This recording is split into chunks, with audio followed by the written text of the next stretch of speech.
குட்டி கதை சுமதி ராஜாவின் அன்பான வணக்கம்.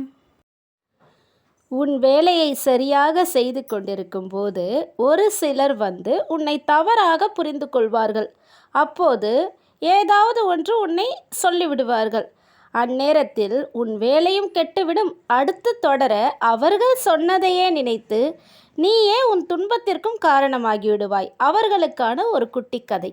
ஒரு நாள் துறவிகள் அனைவரும் சாலையில் நடந்து செல்லும்போது திடீரென்று மழை நன்றாக பெய்தது.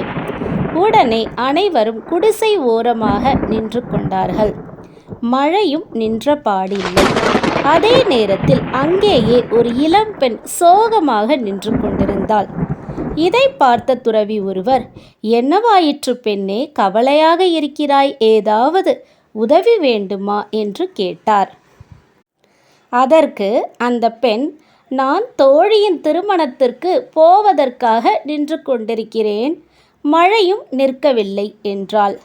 கொஞ்ச நேரத்தில் மழையும் நின்றது.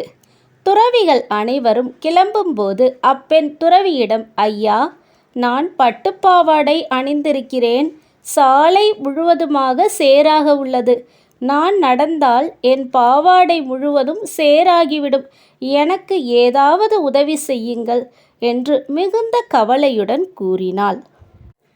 அப்போது ஒரு துறவி மட்டும், பெண்ணே, நீ என் தோளில் ஏறிக்கொள், நான் உன்னை இதை தாண்டி இறக்கிவிடுகிறேன் என்றார். சற்று தூரம் வந்தவுடன் அப்பெண்ணை இறக்கிவிட்டு துறவிகள் அனைவரும் அவர்கள் இடத்திற்கு வந்தடைந்தனர். துறவிகளில் ஒரு சிலர் மட்டும் மிகுந்த கோபத்துடன் காணப்பட்டனர். இதை பார்த்த துறவி, என்ன ஆயிற்று, எதற்காக கோபமாக இருக்கிறீர்கள் என்று கேட்டார்.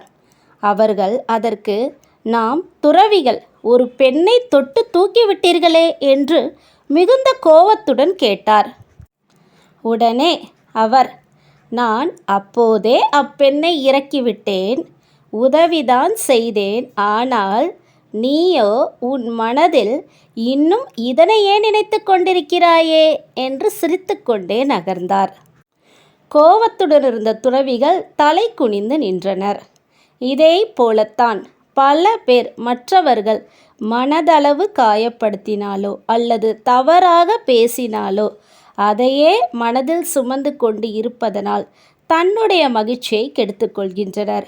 எனவே எல்லாவற்றையும் மனதில் சுமக்காமல் தேவையானதை மற்றும் நல்லவனை மற்றும் மனதில் வைத்துக்கொண்டு நம் வேலையை சரியாக செய்தாலே நாம் ஆனந்தமாக வாழலாம்.